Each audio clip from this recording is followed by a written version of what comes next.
Right. All right. The Zoom recording has been started. That's my biggest fear is I forget to start the recording, and that happened last month. So we don't have a recording of the last meeting. So welcome everybody. I just want to remind you that the meetings we're learning as we kind of figure out the technology and the pandemic and all those things just whirl and change around us. Our plan is to have hybrid meetings through this program year. And so folks are joining us through Zoom, and they'll be able to ask questions if they take their mics off and mute and such. And it also allows us to record things. And it also allows us to weatherproof our meetings. So the board of directors decided, rather than take a roll of the dice in January and February, that we would get some, we would go Zoom only. And so you don't have to worry about traveling. And that also allows us to target some interesting speakers who are kind of outside our area and who can then remote in, and so we can get some interesting speakers that way. So for those of you on Zoom, I think we're all kind of learning how this Zoom culture works, but if you would just keep on mute. But at the same time, we want you to be part of our community. If you go off of mute and you ask a question, everybody in the room will be able to hear you. But if you go off of mute and tell your wife something, we'll also be able to hear that too. All right, let me share a few club announcements. You should get really excited. Our program director is now TC Owens. He took over in October, and he's arranged for some really interesting speakers coming up in January. Joe Goodspeed is going to be our speaker, and he's going to be talking about a topic that we seldom talk about. That is saltwater fishing. This is shore fishing for false albacore. And for those of you who know Joe is a real innovator in our sport, and we're really fortunate to have him back for the fourth time. We'll talk about Joe a little bit in the presentation today. In February, Carl Wexelman will be joining us. Carl spoke from Erie, Pennsylvania. He's a guide over there, and he's a buddy. Dave and I fished with him before, and he's a really good guy. And so he'll be talking in February. And then back in March, we'll be back together here at the Legion Hall and Zoom again. And our speaker is Julie Zur. She is a guide from Pine Creek Valley, and she has led our women's event this week, earlier this spring. And Pam Walker said, you got to get Julie in and have her speak. So we're looking forward to that. If you are a club member, watch your emails, because there's a lot of stuff getting ready to launch, okay? You should have gotten an email, you're going to begin to get emails now over the next several weeks announcing a beginner fly tying class that's going to start in January and go till early March. It's got 4 sessions. It's Zoom only. It is perfect for if you've never tied a fly before, okay?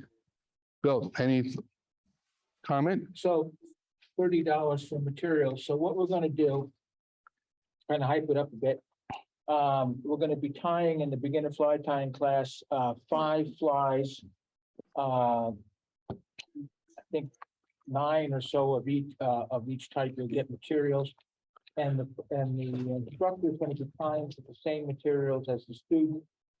And what we found is that when that camera is right on the fly that's being tied, it's perfect. You can follow right along, and gotten a lot of good compliments about that whole format for beginner fly tying. So this will be the third year in a row, and we're looking forward to getting started with that. And we might have failed to mention, this is all on Zoom. All on Zoom. So we got great feedback on this. We're going to take 8 students. That's it. That's it. But there's no driving in the winter time. You hook in. What you want to do is get a camera on your vise. And Bill also has a cut rate price on a fly tying kit if you need equipment. So great way to get started. We're going to be doing the trip to the fly fishing show. That's been on hiatus now for several years. I think it's time to go back. And so I already have reservations at a hotel. And this is open to club members to join us. We're going to carpool from here on Friday morning. We'll return back on Sunday evening. It's the largest fly fishing show in the world. It is such good fun. And you not only do you get filled with information, you can cast almost any rod on the planet. There's presentations up to 20 at a time. But it's a lot of fun to meet your fellow club members. We have a social every evening. We tell stories until late at night. It's a lot of fun. So if you're a member, you'll get an email shortly on that. And then lastly is the master fly tying class is in planning. We're kind of dotting all the I's and crossing T's right now for a tie-along class that's going to be hosted at Carrie's Brew House. If you're a member, please be aware, we're only going to limit to, I think, 15. And we will be able to take folks on Zoom. There will be a cost for materials there because you're going to be tying some big flies. That's Eric's kind of wheelhouse is big predator flies. All right. You quit working. I think I'm going to have to go out. Excuse me. All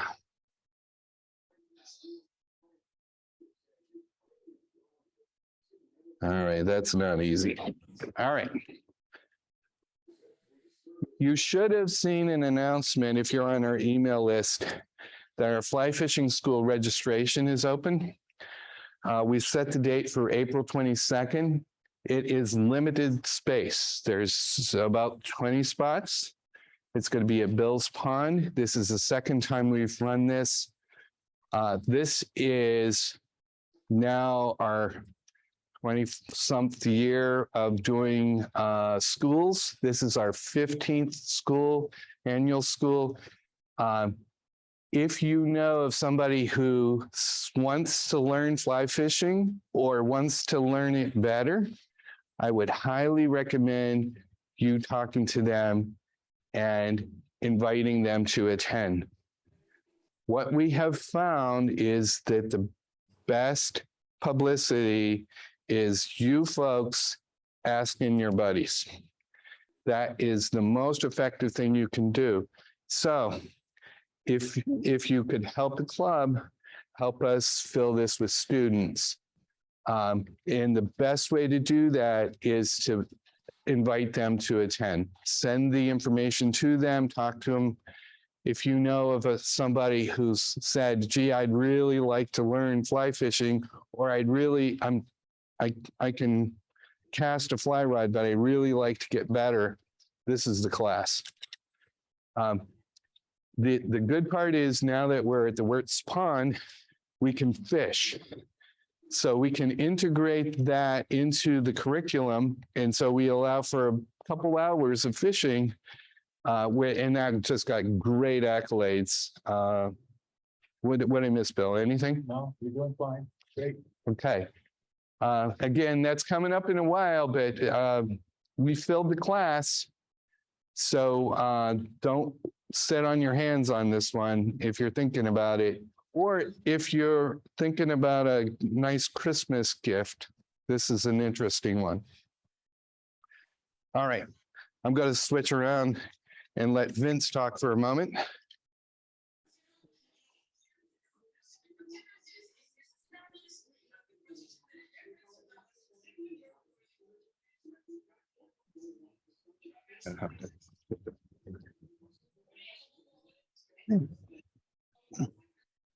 So I have the pleasure of being able to recognize 3 of our club members for extraordinary service.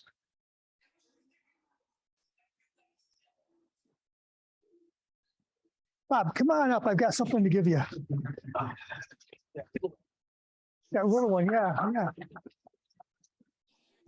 So Bob has been our program chair since 2016 till this year, when he just transitioned off.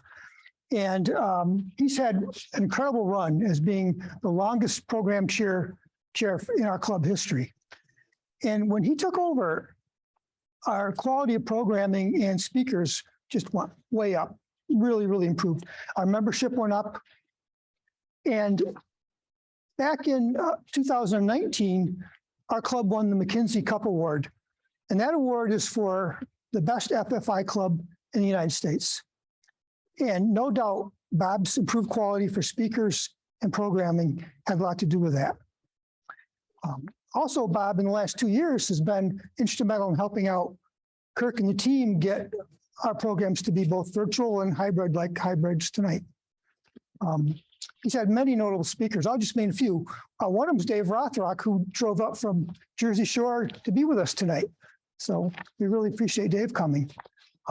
Other speakers, just Tim Camissa, Tim Flagler, Joe Goodspeed, Henry Ramsey, and the list goes on and on and on. He also partnered with our really good friends at Ithaca Trout Unlimited, Leon Chandler Trout Unlimited, to bring in a shared speaker every year. And he worked with Michael Lineski and Josh Filter and Don Austin every year on that. So this year we had Gary Borger. Last year we had Kelly Gallup. Previous years we've had Dom Swinski, George Daniel, Kathleen Berry Beck, and Rick Kushtik. Really a great lineup of speakers. And by the way, programming is not all Bob does for this club. He's done a lot more great stuff, but we're just talking about programming tonight, and that's what we're recognizing Bob for. Embarrassing me. So, and we have an engraved fly box with your name on it, Bob. Thank you, Vince. And so, thank you for everything you've done Thank you. for us. Give me way more color.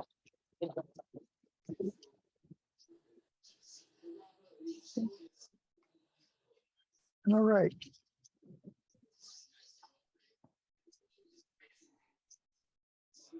Next up, we have Dick Naylor. Come on up, Dick.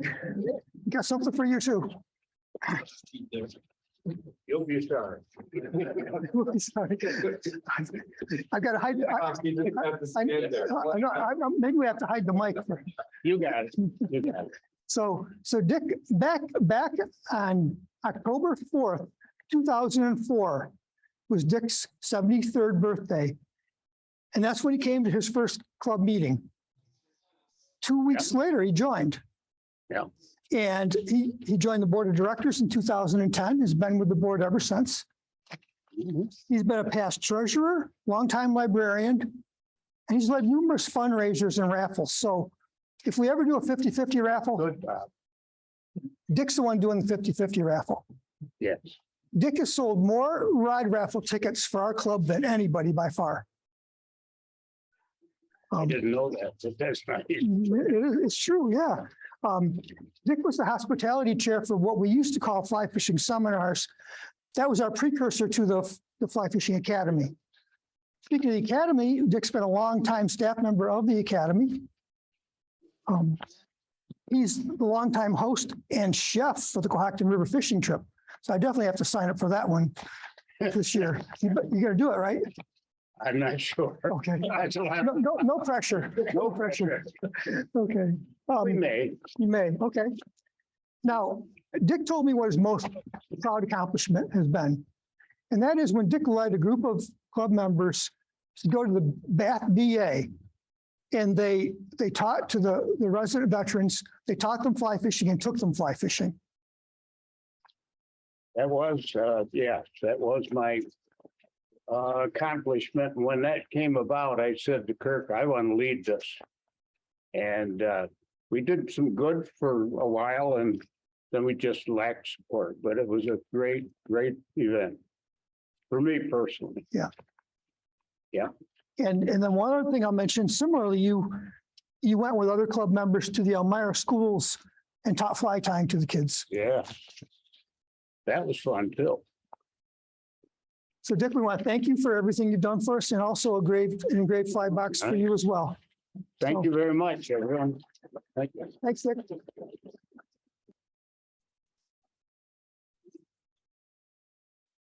Okay, and then we have one more. Not working. Not working. Let's see if we can do it. And that's George Roy. Oh, get it.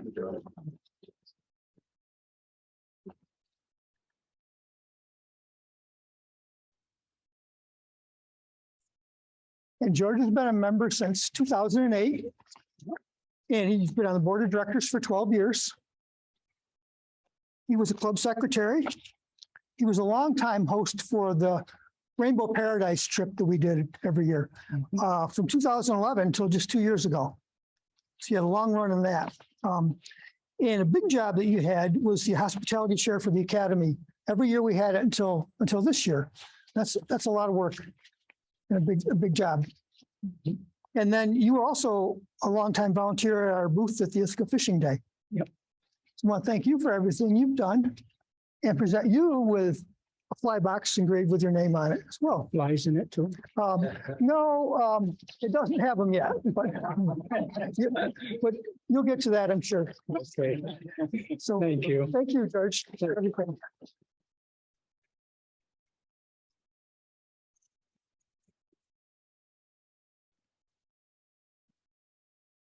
Isn't that cool? Have to put a sticker like I do on the return address.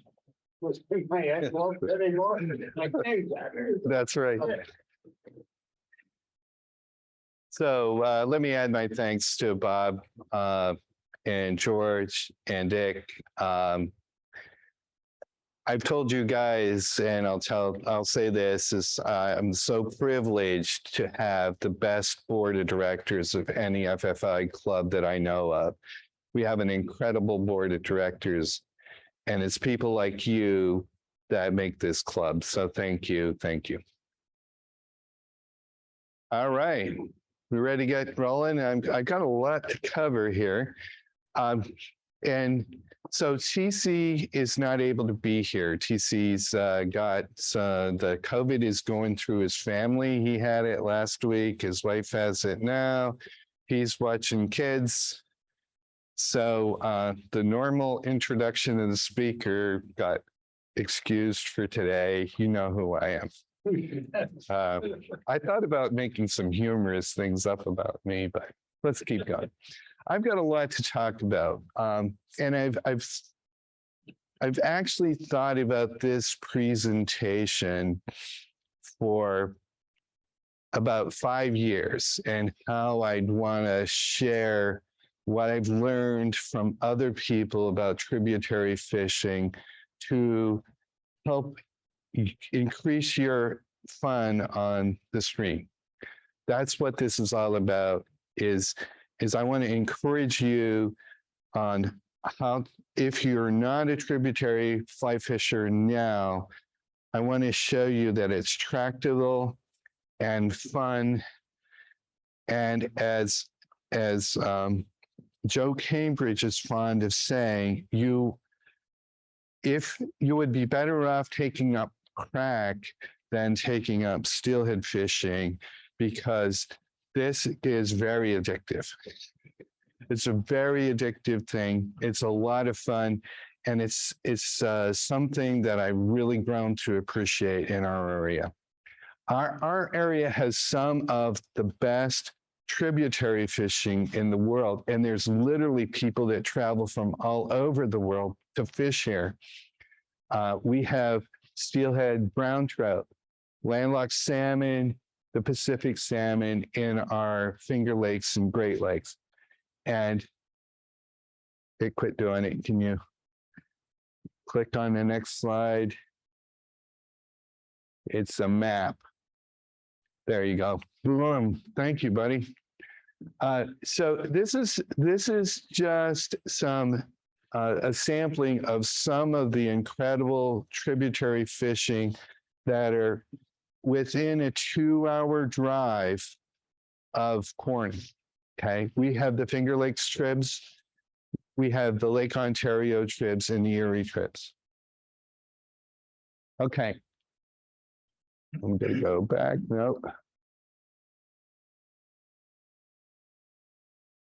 Okay, now what I'm going to do is, rather than hurt your head with all those different types of fish, the concepts that I'm going to share here apply to all those fish, but I'm going to concentrate on steelhead as the example fish.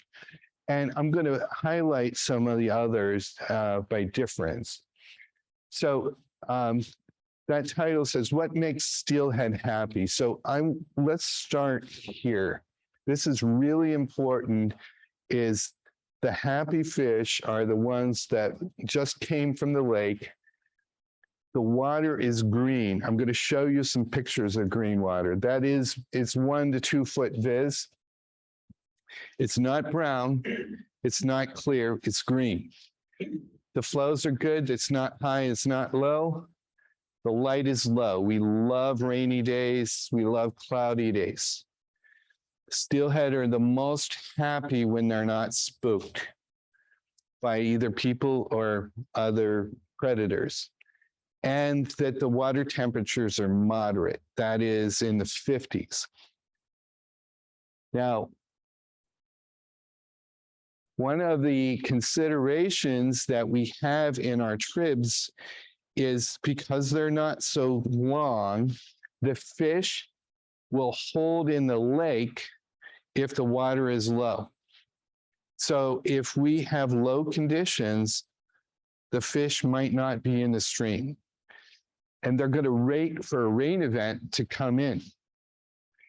And they'll stay there if they're in happy conditions. That is, as long as the water is good. But it is a fact of life in our tribs that if it's not happy, the fish will move back out. They could be in for a day, they could be in for a week, and they can move back out. Or they can move to the deepest holes, okay? But everything depends on rain in our smaller tribs. This is not true in other places. Oh boy, this is a wrestling match. Okay. So point is that happy steelhead are biting. Yeah, that is Chaz. And so their triggering response are in this highest state. That means they'll move for the fly. What makes it challenging is when things go the opposite way. When we go low and clear, when there's lots of people around, and the waters are small, they get cold, or the fish have been in the stream for a long time, they'll acclimate, and they'll make it challenging. The unfortunate reality of fishing in our area is that's normal in our streams, okay? So it's a worthy thing to consider of how you change your tactics when things get more challenging. Okay. Now, in fact, the folks that our speaker 2 sessions ago was a guide in Western New York. And he spoke a lot about how he ranges all across Western New York to pick the best place to fish. And he threw out a lot of factors, but honestly, if you were like me, it was really hard to decode how the hell he decodes where to fish. And in fact, that is one of the challenging things in our area is where do you fish? Because we have the opportunity to travel to the best conditions. So if you're going to spend 2 hours in the car to get there, you want to target your best opportunity. What does that mean? Is experience, knowledge, and a network of friends is super duper helpful. And you want to really make sure you take care of your friends, because information is how you're going to make these calls. And the other thing that you need to be really aware of, that another reality in our area is the internet is killing our fisheries. So loose lips sink ships, okay? If your buddy gives you information that the fish are in Maxwell's, okay, and the water's high and it's in perfect condition, you post that on Facebook, or you go posting a picture that everybody knows was taken at Maxwell's. You go there tomorrow and there's 100 freaking people in your hole. And that's the reality of it. So be aware that this network is now stressed because information flowing out of it will kill the fishing. So you need to guard information that you get with the integrity of the people who gave it to you. Okay, let's talk about tactics. And fly fishing tactics, I'm going to break them down into two different approaches that are most common for fly fishing. Swinging streamers.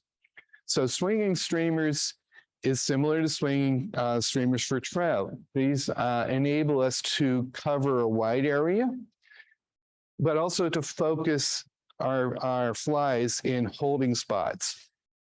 We're looking for players, that is, fish that will crush our fly if it's in their face. So if we're fishing to a holding spot along a log, and we can get a fly in the face of a brown trout long enough to light him up, he'll crush it. We're looking for feeders that are looking for meals. We're looking for curious fish, or maybe those that'll take an easy meal, okay? And what the good part about swinging streamers is your single-handed rod works, okay? No new equipment required. And however, it needs to be said that the longer rods will help you cover more water for big water. So if you're looking for an excuse to sell the rod to the wife for Christmas, here's the value prop. Is spey rods, the long rods, are the most helpful for our biggest water. And we have big water in our area. The Genesee, salmon, Niagara are some options. Switch rods are the medium-sized rods, and those we have plenty of streams that would merit a switch. However, we have a lot of small streams that really only need a single-handed rod. Now, in the case of nymphing, so we've got swinging and nymphing. Those cover less area. And we use nymphing to survey areas of where likely fish are holding. However, the nymphing allows us to cover that area really well, so we can adjust the setup for where the fish are holding. And it allows us to use eggs or nymphs, okay? We're looking for fish who are actively feeding, who are curious, opportunistic. And we're going to talk more about this, is we're looking to trigger an instinct. We're going to talk lots about that. The good part about nymphing is that we can do that with a single-handed rod that you probably already own. But for bigger water, you'll want to go with a bigger stick. That's helpful, but not required. Okay, that's an overview. Now, it's suffice it to say, Bob, you know who that is? Okay. I had to put it under the swinging part because because, and this is for Chris. That's Chris Walker, by the way. And that's on Sandy Creek on Lake Ontario. So our options, our choices, swinging streamers is loads of fun. It is the most challenging of these tactics, and the most sporting. The takes are exciting, the fighting is exciting. Casting a two-handed rod is at the pinnacle of our sport and pinnacle of tradition. The catch rates, however, folks that are swinging streamers aren't looking for big numbers. They're looking for the experience. Catch rates when the conditions are good, I'll call them happy, are reasonable. When the water starts cooling down, that's when your skill really needs to amp up and catch rates generally drop down. I think everybody recognizes that in nymphing, the catch rates are higher, and it is our best options when challenging conditions pervade. The point I want to kind of leave you with in summary, though, is both of these tactics are not beyond the equipment of most fly fishers, but there is a world to learn about, to develop in each of these. Okay, my talk is going to talk about how to approach the most challenging of conditions and some emerging innovative techniques to do that. And in fact, in the most challenging conditions, generally nymphing is most productive.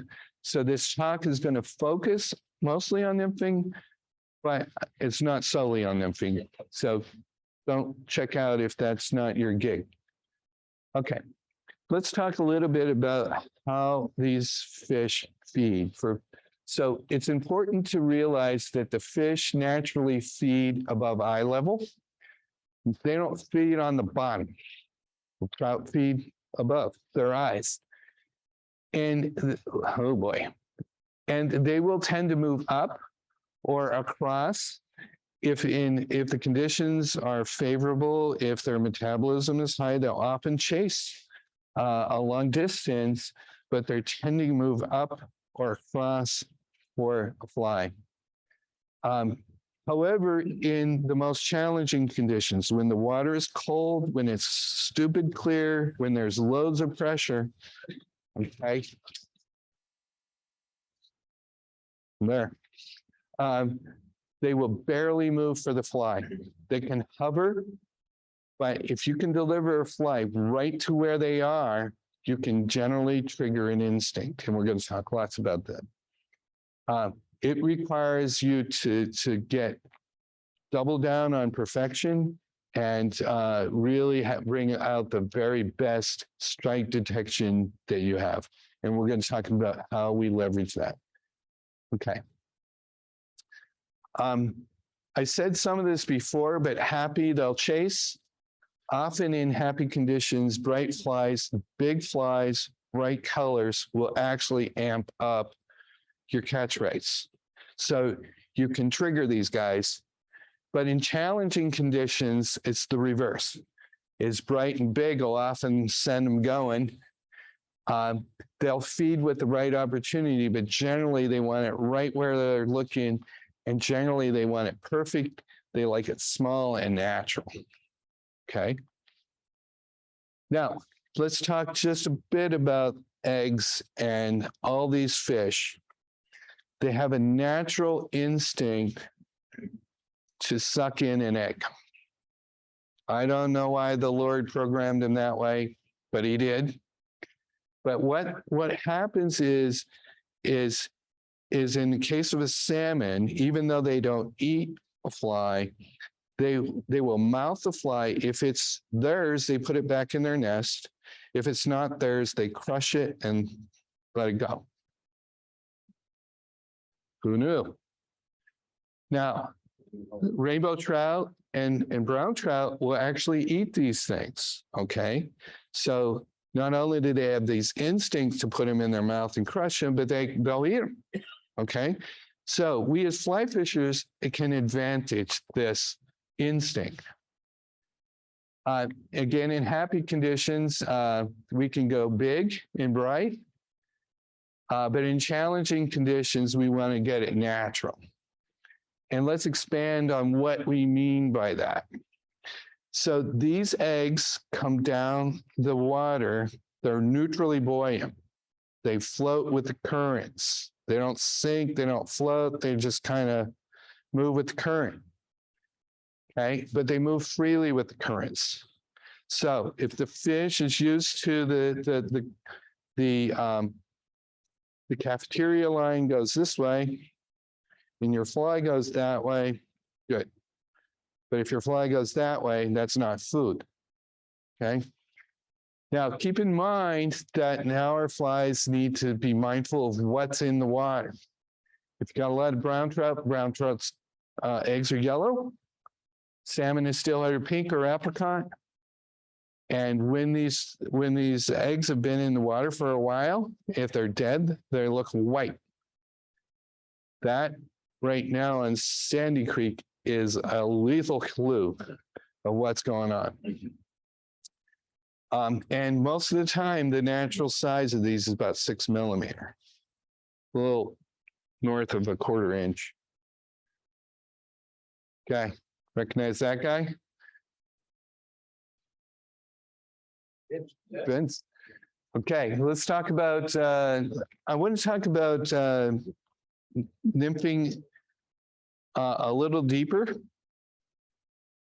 And I want to get into some concepts here and how we can tune those concepts for stealthy conditions. But first, let's get everything kind of solid. In indicator nymphing, this is true for trout, tributary, indicator fishing for bass. Okay, this is what you need to think about. This is our indicator up here, weight down here, fly here. This is a neutrally buoyant egg, so it's kind of bouncing in the current. But what the tension between this fly and that indicator is our line to detection, okay? If that connects the two, so it allows us to see it. Very important. The indicator is, if the flow is going that way, it's pulling the fly or the weight downstream slightly. Okay, that's the way it's tuned. The surface speed is always going faster than the bottom. The slack is required between the rod tip and the indicator. Any tension between the rod tip and the indicator is pulling the indicator in a different way. Drag. Now, there's lots of ways that we can vary the depth of this presentation. It has to do with the weight, the way we mend, the way we cast. Now, when I agreed to put together this presentation, TC Owens, who is a videographer by training, said, "No worries, I will take video of you and you can use that for this presentation." And then he got COVID. So I've been waiting for him to emerge out of COVID. Ain't happening. So I said, no problems. I have a guide lined up. We're going to go fishing on Saturday. We had the windstorm from hell on Saturday and we threw the day. So Sunday after church, it was a long day, I said to my wife, please, would you take a video of me? I'll go down by the river. So I want to say this video is less than what we had hoped for, but I hope it works for you. So this is at Fitch's Bridge down on the Chemung River. And I don't think this is going to be loud enough. It's not going to be loud enough for you to hear it. Okay, So what I want you to see here is I'm delivering the indicator upstream. Note that the indicator is, the tension between the indicator and the fly is allowing me to detect if a fish were to grab that. Okay? And it is important to manipulate the cast and the mends so that the indicator is not being pulled in a different direction than the current wants to naturally flow. Make sense? And I apologize. I hope this is helpful. It is certainly not all that can be said about indicator fishing. I'm just trying to get the concept. Okay? Okay. Good. Okay. Now I want to move to what's called contact nymphing, European nymphing. This is emerging out of largely the competitive fly fishing world. But it is a refinement of fly fishing that has become very popular probably over the last 10 years. Okay. And the contact nymphing approach, it has certain advantages. It allows us to maximize the contact of the fly with the drift. It's going to minimize the drag and allow the fly to flow freely. It's going to minimize the drag on the indicator, and it's going to allow us to easily vary the depth over the drift. Okay. So first of all, we're using European nymphing rods. These are long rods designed for this. You don't have to use these, but I highly recommend them. Why? Because they're engineered with a light tip that allows you to feel subtle takes, and it also protects the tippet. So when the fish fights and lunges, it doesn't break off.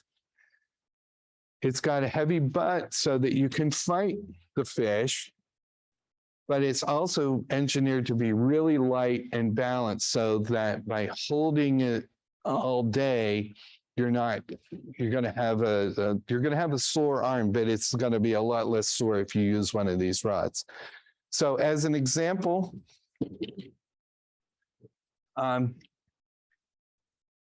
this is my indicator rod. This is the one that I use for small stream nymphing on tribs. This is a 6-weight, 10-foot rod. And I pulled it out of my car. These were in the back of my car. There's one more in there. It's a streamer rod. This is my European nymphing rod. Okay. This is a 10-foot, 2-weight rod. Okay.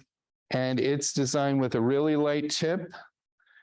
And everything that I just reviewed. We'll come back to these. Okay, so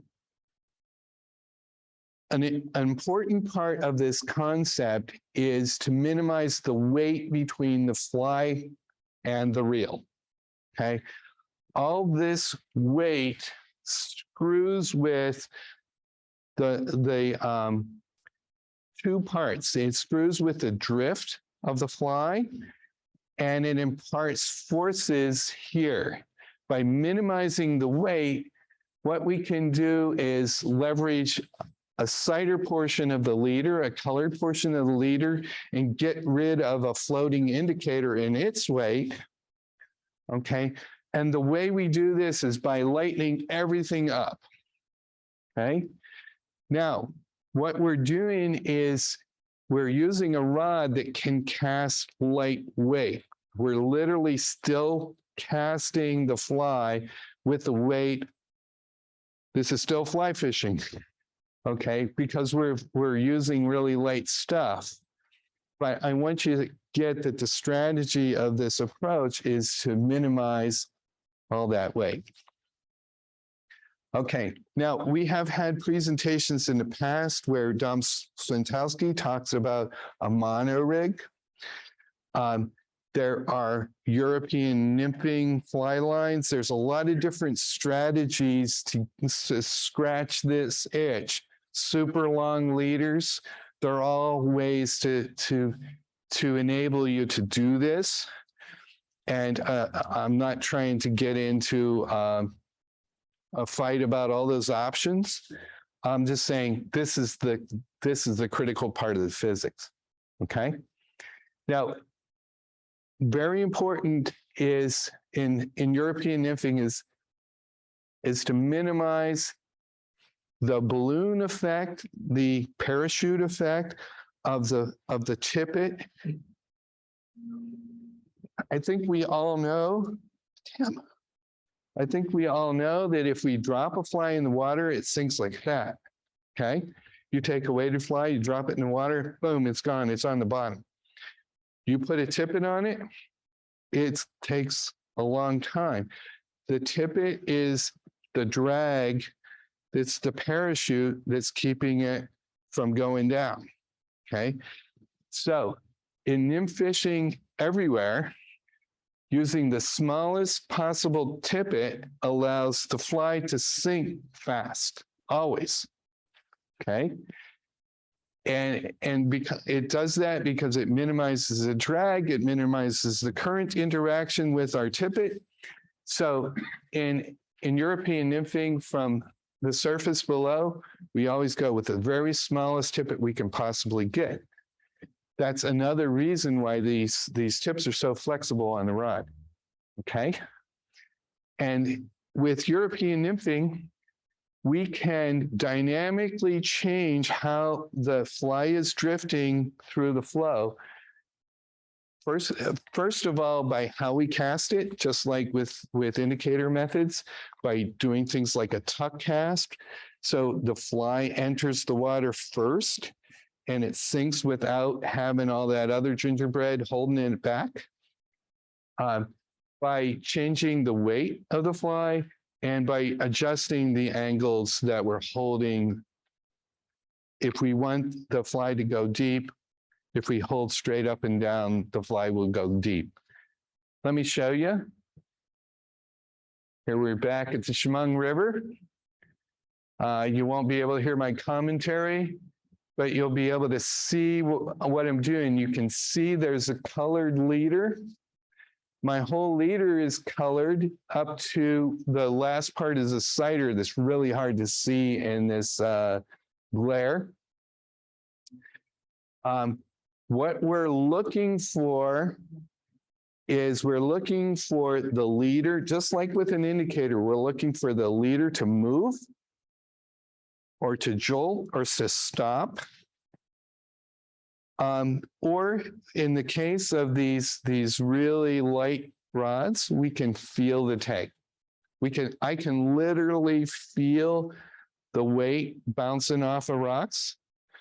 And so I can adjust this angle for the bottom. This is particularly effective when you have a situation where there's a drop.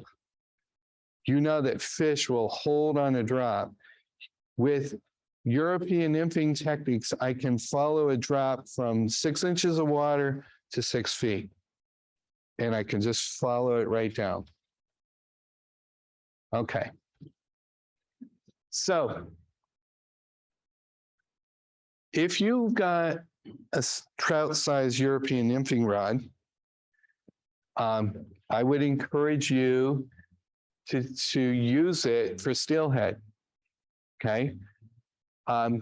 For sure, these lighter rods are going to be a challenge in fighting fish. And it's going to require you to use everything you've learned about side pressure and fighting from the butt of the rod. But let me assure you that this has landed 10-pound steelhead. Okay. So this is my rig. So this rod is a 2-weight syndicate rod. It happens to be a pretty inexpensive rod. It's about $250. It's a really stiff rod, so it's probably overpowered. Calling it a 2-weight is probably not so much. It's probably more like a 4-3. It uses a very, very thin line and a super long leader. The details are here. And you say, Kirk, I really want to have all those details. I say, these will be on the YouTube posting. You can go back and get all the details you want because they're posted up when we post this on YouTube. Okay.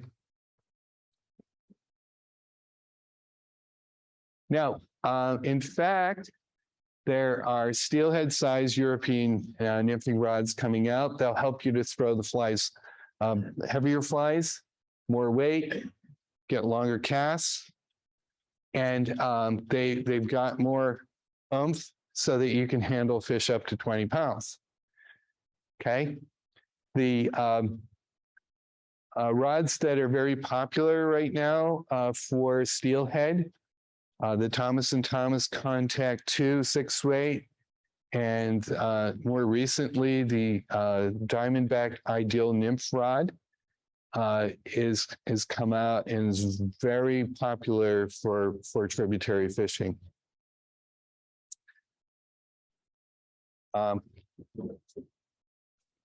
I received this rod. This is the Diamondback 4-weight at 10 o'clock this morning.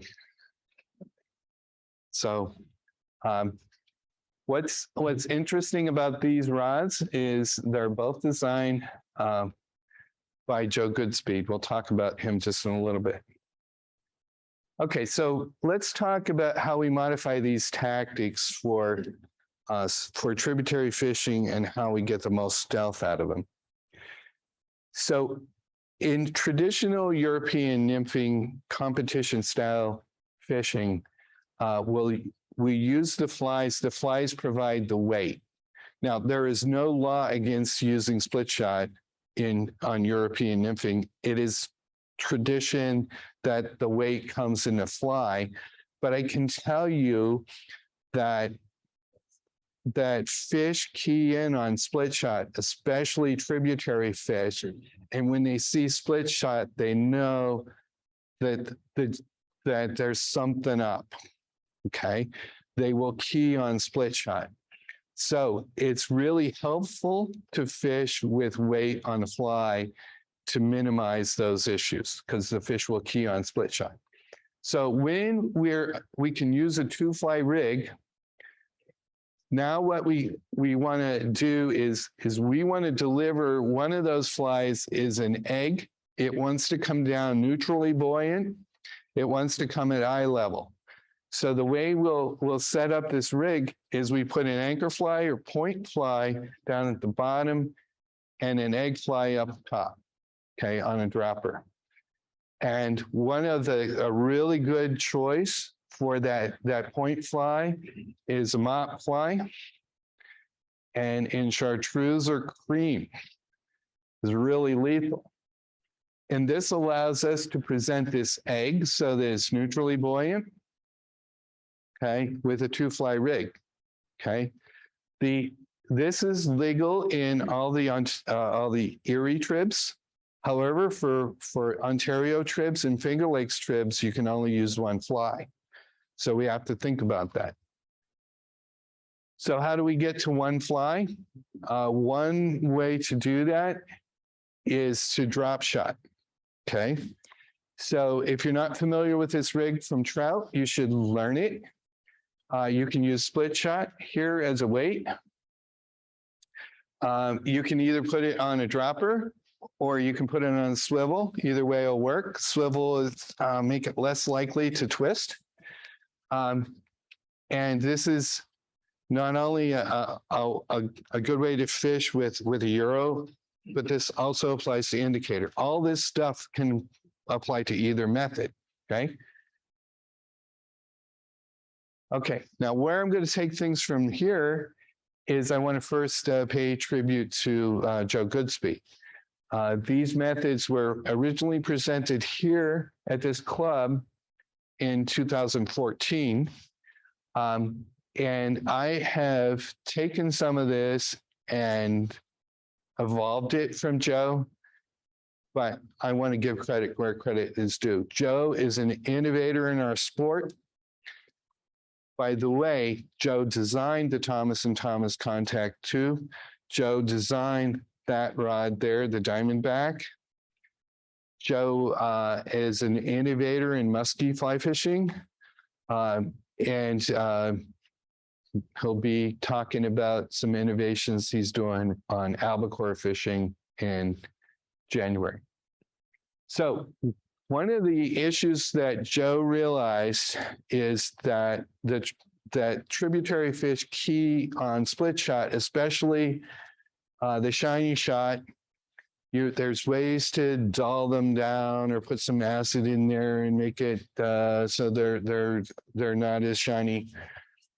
But his solution was this paracord slinky. And so I've adopted this paracord slinky as my way to wait.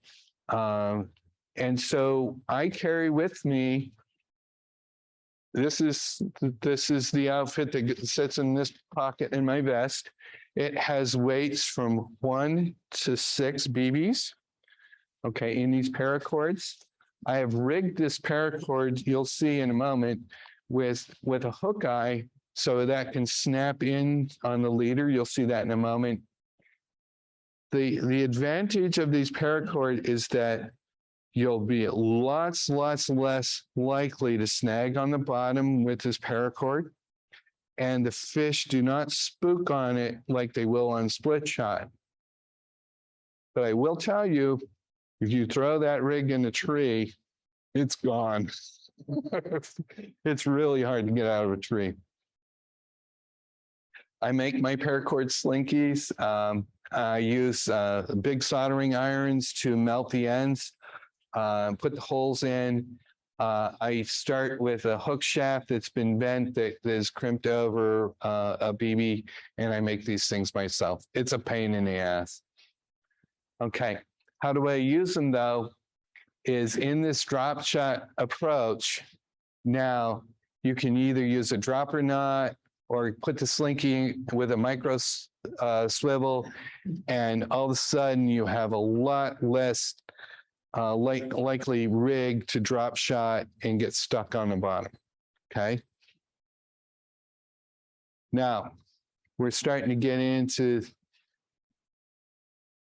this is a major Joe innovation.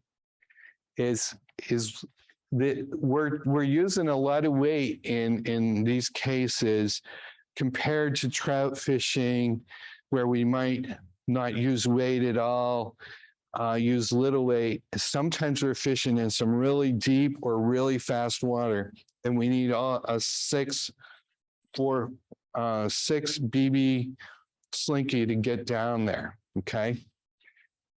The trouble is that now, if the fish grabs our neutrally buoyant fly, he's all of a sudden got an anchor with him.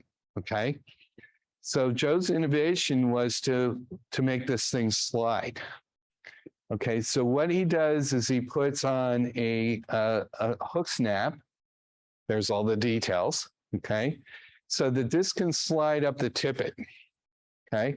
That way, steelhead grabs that fly, he doesn't feel the weight, and it can slide through. Okay. Now you do have to be mindful that we can get tangles so that this doesn't slide, and so you have to keep an eye on that. Okay. I haven't fixed that one yet. And if it doesn't slide, we won't get that advantage. The other thing that I'd also recommend, it's not part of this slinky concept, is it's really helpful if you use, let's say this is 3X, this be 4X. Okay. The reason is you want something that'll break away. You don't want to lose the whole damn rig if you get that fly stuck, or if you have to break them off. Okay. So here's the setup for contact nymphing with this sliding weight, sliding slinky. This is what it looks like on the rod. This looks like what it looks like on two rods. I'll mess with that later. Okay. And this is the same setup for an indicator. Okay. So my hope is that I'm encouraging you to try the contact nymphing method, but I also want you to realize that I'm using the same approach on my indicator setup that I am on contact. I have a sliding slinky weight. I'm using from the surface all the way down here, I'm using the smallest possible tippet. And just like in normal indicator fishing, this is 1.5 times the depth, okay, that tippet length. I'm using a micro swivel, just like I described before. This allows me to get all the advantages that I got on my Euro or contact approach in an indicator approach. All three rods have the same setup. Okay, I will just mention that fish do key on those indicators.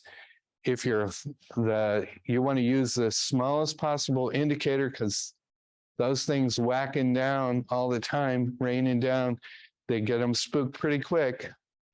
And it's really helpful to make them dark on the bottom.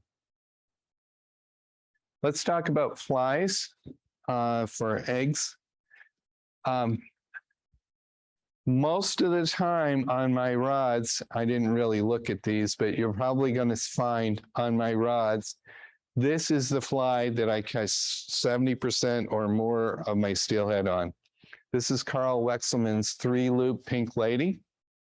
I use it almost all the time. I use it almost all the time in size 12. I'm going to show you that in the next slide. If things get challenging, low and clear, I'm going to go to single egg flies. I'm going to go to natural colors. I might go to a dead egg if we've have fish in the stream for a while. The clearer the water, the smaller and the more natural the color. And so here's some apricot. There's a yellow. That's a dead one. Okay. If you tie eggs, I'm not the kind of tire that I can make them all come out the same. I'm just not that good. They come out in a range of sizes, but that's really good because in my egg box, I've got a range of sizes. And I tend to use the smallest ones than on the clearest water, and I'll pick the big ones. It's pretty easy. That's what I do. Okay. 3-loop pink lady, you said, tell me more. Okay, so here it is. This is the 3-loop pink lady, but it's Kirk's twist on it. So if you look in Carl's book, this is described in it. The hook is I'm anal about this hook. So this is a heavy size midge hook, actually, in size 12. I also tie them in 14s and 10s, but I almost always fish the 12. It's got chartreuse thread, pink lady glow bug yarn, and over the last 3 or 4 years, I've been taking a small amount of either yellow or chartreuse yarn, and I'll overlay that before I tie the fly, and you see it gives either a chartreuse or a yellow highlight to it. I'm a big believer in multiple color flies, and trying to make something that looks a consistent yellow or pink. I've found that the multicolor fly runs a lot better. And also, after you tie this fly, which is stupid simple, you take some Velcro on a stick and rough it up. It works really, really well. Other nymphs that I like is, here's when we talk about these other species. if you're going up to the Ithaca Tribs and you're going to fish for landlots, okay, you gotta have an olive woolly bugger. You just gotta have an olive woolly bugger. Forget everything I said about eggs. It's olive woolly bugger answer, okay? And if you want to get fancy, you can play with bead colors. Some people like pink, some people like black, okay? Mop fly we talked about. And if there's rounds in the house, you want to be throwing chartreuse. If there's rainbows, pink is just crack to them. And for some reason, the cream is just an all-around great mop fly color. The squirmy worm is also a favorite of mine for a point fly when you don't need as much kick to get it down. Pink and chartreuse. Okay. Let's talk about some other tactics. And am I going too fast? No. Okay. I'm feeling like I'm moving through here and okay. Okay, I'm going to tell a story. So this would be about 7 or 8 years ago.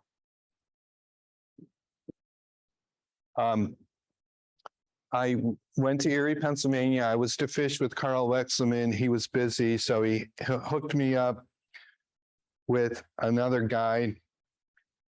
This guy, I just met him. We fished in Ohio for the day.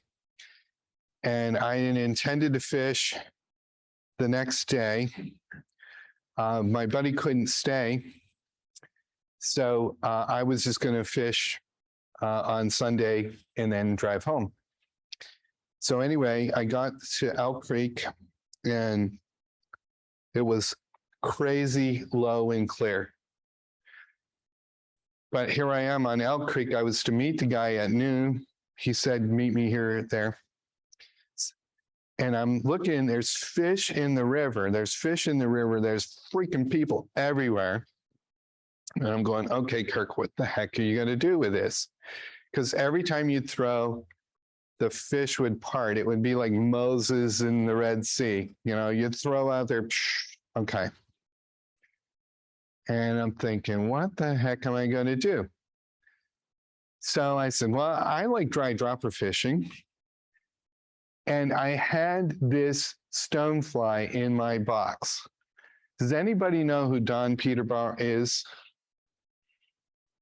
He wrote a book on fly tying in the 50s or 60s, okay? It was kind of a primer on fly tying that was around when I started. I got to fish with him in Colorado, and he was probably about 80 years old at the time. I don't know if he's still on this earth, but he gave me several of his flies, which I treasured, and they were in my box. And it was a big sacrifice, but it was a big fly that I had in my box, and I took it out and set up a dry dropper.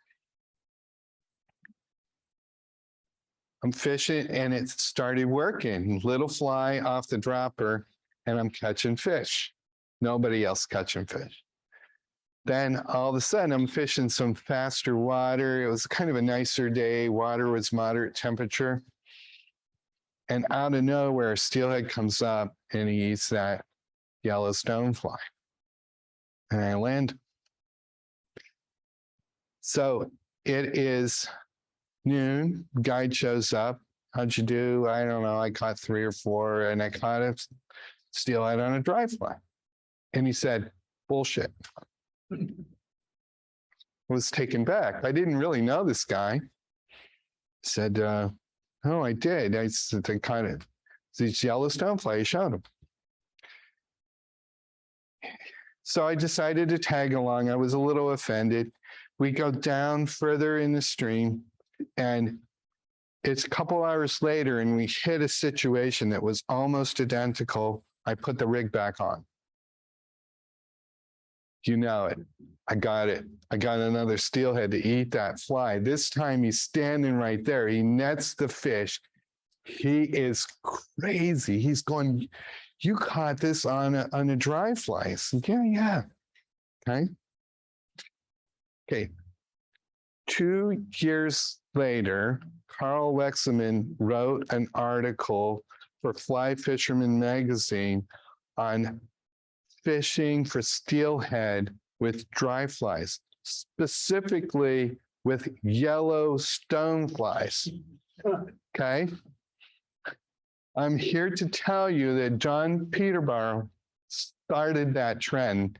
It was his fly that ends up with that story in Fly Fisherman magazine. For some reason, the steelhead of Erie have an uncanny desire to eat a yellow stonefly.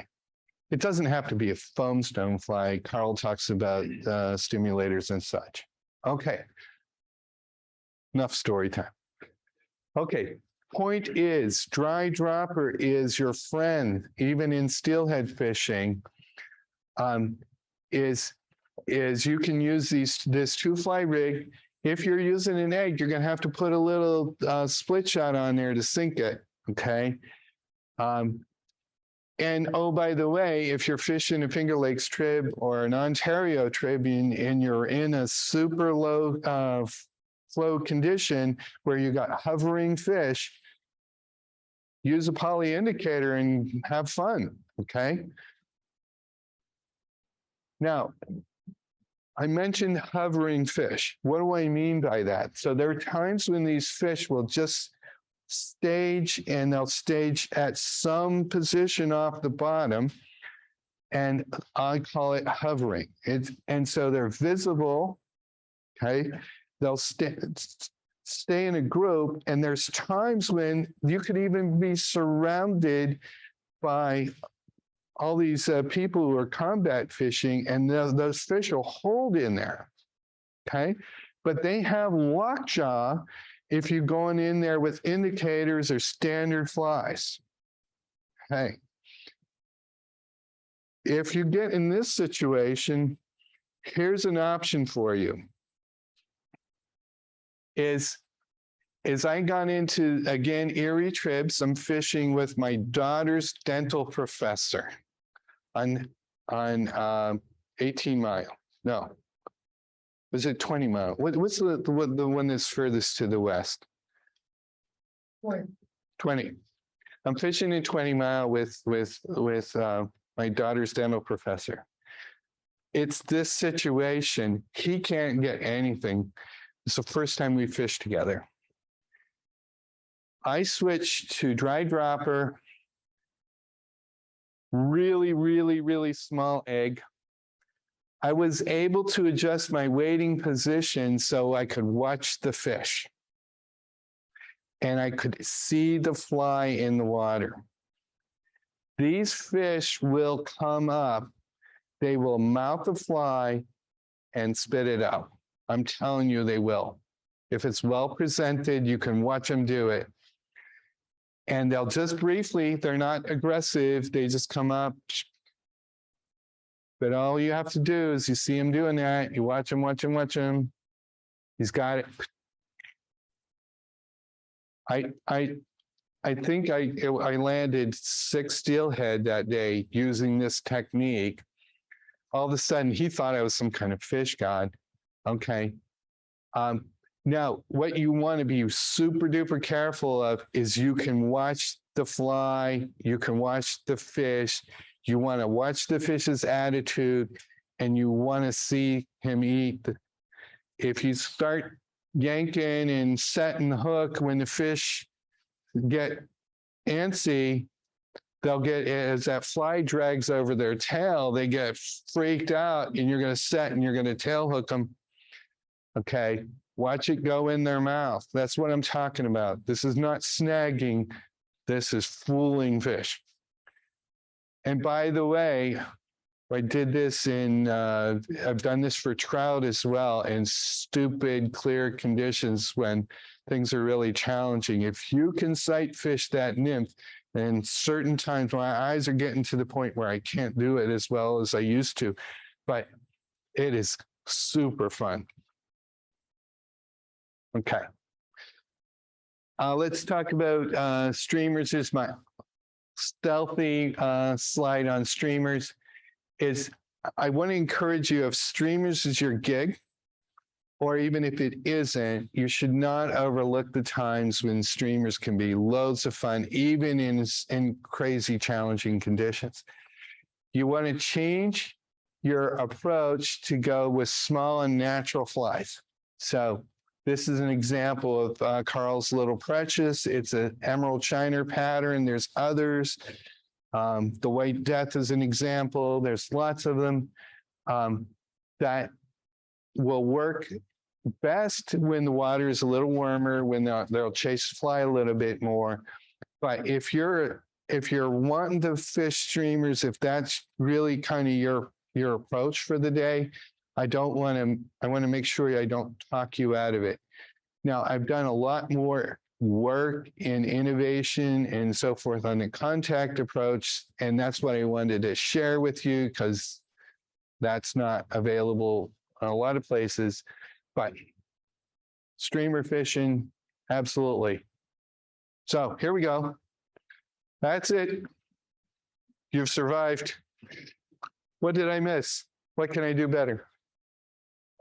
Just a quick question on the indicator.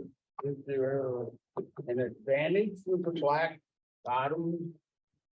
Opposed to maybe floating a shark food?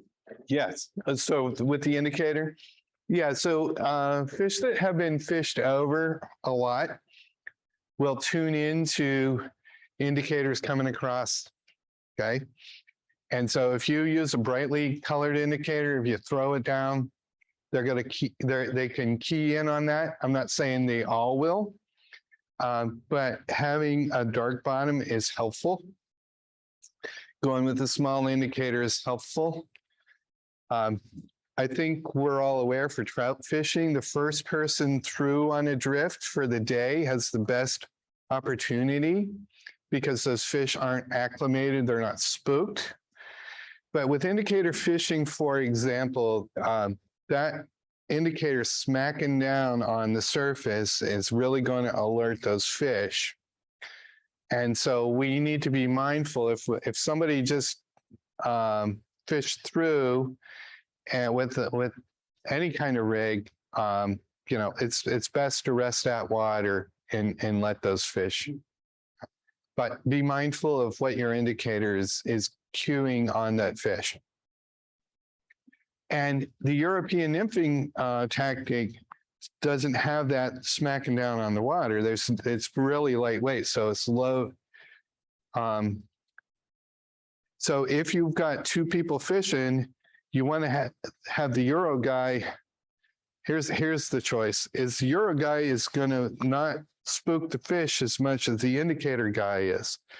But the Euro guy has a lot better opportunity to clean out the fish, because he can fish at a variety of depths that the indicator is going to fish at one depth through the drift. So there's a quandary for you. Which do you let fish through the hole first? My suggestion is trade off at each hole. Have you ever tried using Rapala floating lure, removing the hooks and the plastic lip and using that as an indicator? No, I haven't. It may be possible to get one that's like of the same weight as I'm using, but it's a pretty light lure, or it's pretty light. That styrofoam is super light. But that's an interesting thought. I've seen a couple of YouTube videos that said with the Rapala, using the Rapala as an indicator makes it looks more natural to the fish than So maybe. since it looks like a fish itself. No, I get it. Yeah, I get it. No, I've just never tried it. No. Hey, Kirk, just a word about lead. So you were talking about the slinkies that you put together and all the time and the pain in the butt that it is. The bass guys are really into drop shotting now, and drop shotting with really light weights. So people don't want to go through the time and need to put together these slinkies. You can purchase drop shot stuff that the bass guys use. Most of them have molded in, so it goes right in the weight now, down to 16 pounds. Another option. And the profile of pencil lead is much better than split shot or snagging up on the bottom, for sure. So that's recognized by a lot of different fisher people, right? The problem with split shot is it's really easy to get that thing wedged underneath a rock. And so the long pencil leads and so forth really help in minimizing the snag. Do we have any questions online? Go ahead and take off mute. Is anything coming across on the chat? Kirk, it's Ralph. Yeah, go ahead.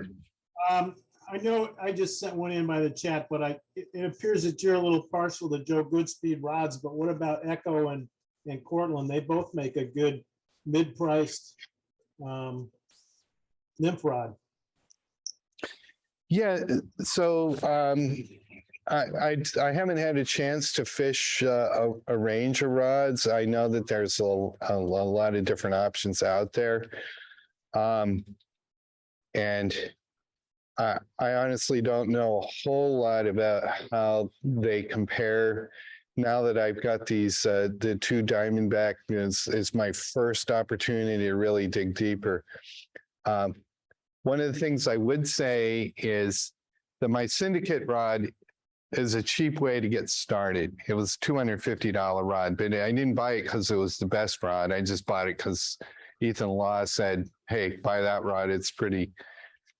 And so I bought it. Ethan Law was a speaker at one of our previous club meetings. My rod is really, really stiff, and I've known for some time that there's other options that are much better. And so this is my chance to try something else. So Ralph, absolutely. There's a lot of different rod makers out there. If anything, I would want you to take from my message is that this European style, the contact style of fishing has great benefit to tributary fishing. And I would highly encourage you, if you've got the equipment, to try it for trib fishing. One of the things I've found is really interesting. So go up to Oak Orchard. If anybody's fished Oak Orchard is a short section that's known for, it's very popular. And it tends to concentrate the fish in about 1.5 miles of water downstream of the dam. And so it tends to, every spot in high season, every freaking spot is filled by 6 a.m. Okay. And there's guides that'll go down and they station up at 4, maybe earlier in the morning, just to hold a spot. So the point is there's shitloads of people, okay, and that the fish that they catch are mostly at the daybreak, okay, and by afternoon people start getting tired, and they're leaving, okay, and those fish have been beat up all day, and so they'll move into spots away from, because they've been beat up, they'll move away from those into places that people aren't fishing. I love to take my contact rod, my 2-weight, and go in, and I'm fishing behind people. There's people standing in the stream. I'm fishing behind them, and I'm picking up fish that have moved to get out of their way, and that those fish will eat, because I'm not presenting it where I'm slapping down an indicator. I'm coming in a really stealthy way. And it's really interesting. It's, first of all, you really surprise people. You're a fish on, and you've got a 10-pound steelhead that was sitting right behind them. Okay. And they kind of react in weird ways. Man. That, The question in cold weather is you're on nymphing and less likely to get the ice in the guides. no, the Euro nymphing is more likely because, well, you have more guides, so you got more problems. So yeah, after when the temperatures go below freezing, ice in the guides is a reality. I don't have a solution to that. I'm stupid enough that I'll fish till it's really cold. And I got your son's bomber hat is the nuts, by the way. I've got one. You can really get out there when it's really cold and stay warm. But yeah, I have friends who like limit out at 40 degrees. But I don't. I'll go down when it's 10 or 20 degrees. But ice on the rods or ice in the guides is just a reality. And the ice gets on the line too, by the way.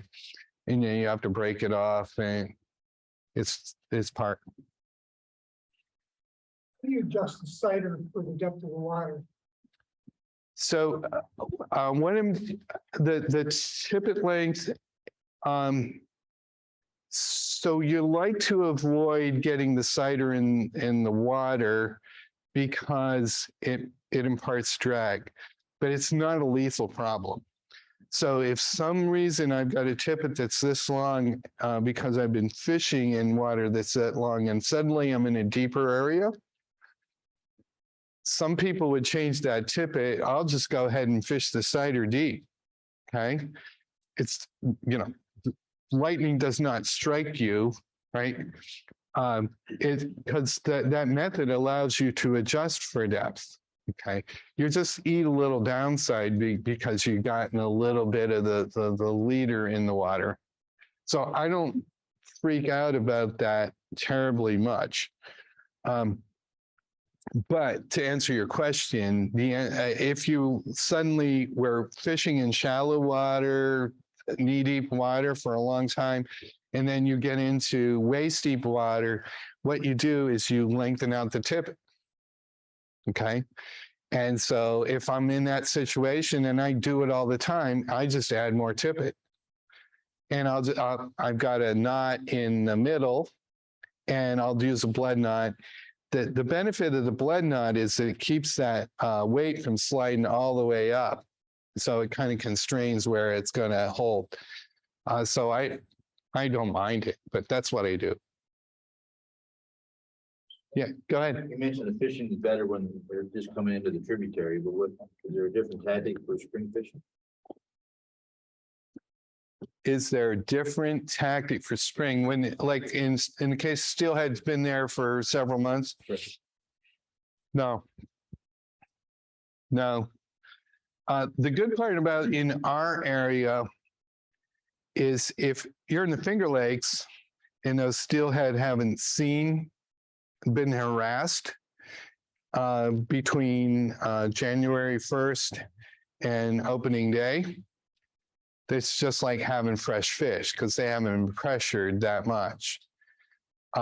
Now, if you're heading up to where the season's open all year, then those fish have been hammered on all freaking winter long, they're going to be trickier to get. Yeah, it's just like deer.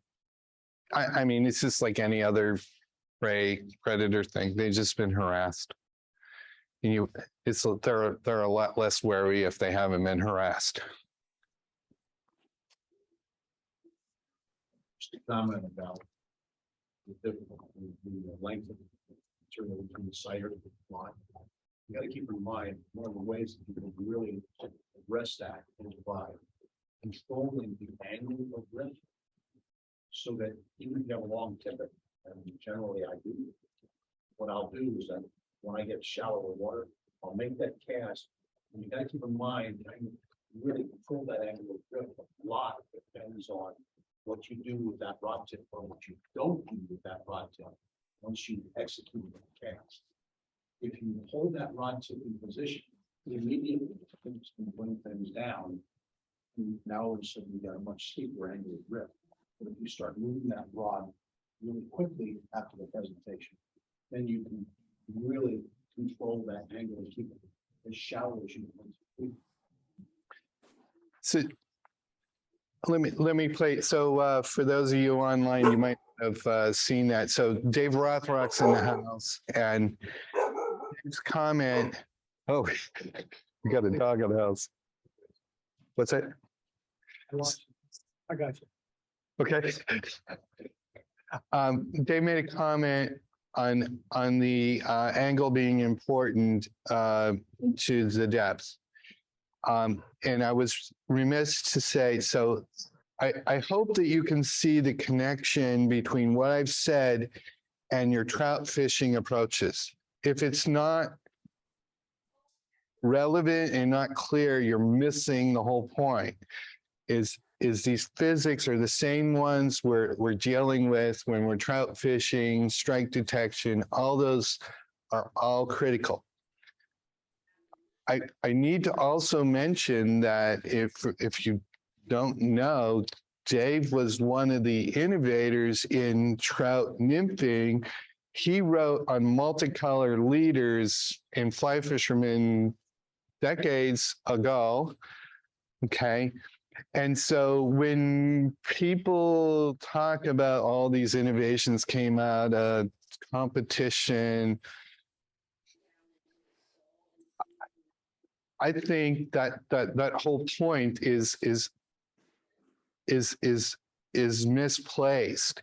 Is as a community, we are intrigued by fly fishing because it presents beautiful problems. And that as a community, that we have been innovating how we work around these physics since people looked in the stream and said, gee, I think I can catch that thing, okay? And so we stand on the shoulders of people who've learned and contributed to our sports, like Dave. And I hope if there's anything that comes through in this talk that helps your fishing, you can see how we can use, you have some ideas that will improve your fishing, not only on tributary fishing, but trout fishing as well, okay? It is not important that you use a slinky or a syndicate rod or anything like that. If that's not the point. It's the physics that we're dealing with and how you solve your problems that I hope you can take to having more fun. Cool.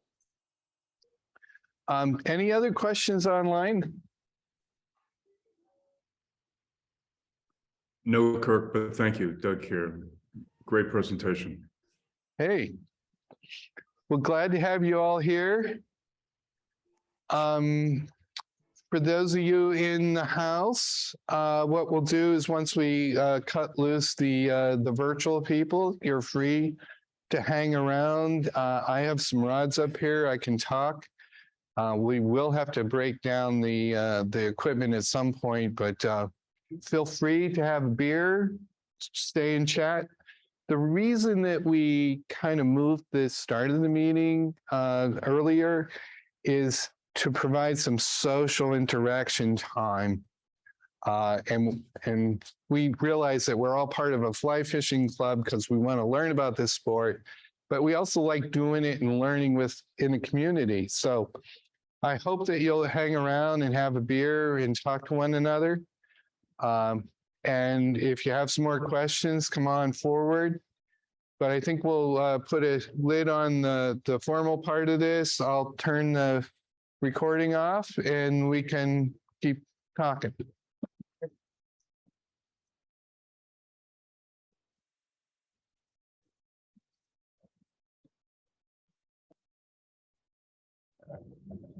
Good. Right. Where's my recording? And show. Yeah, we only have one. Share. Yes.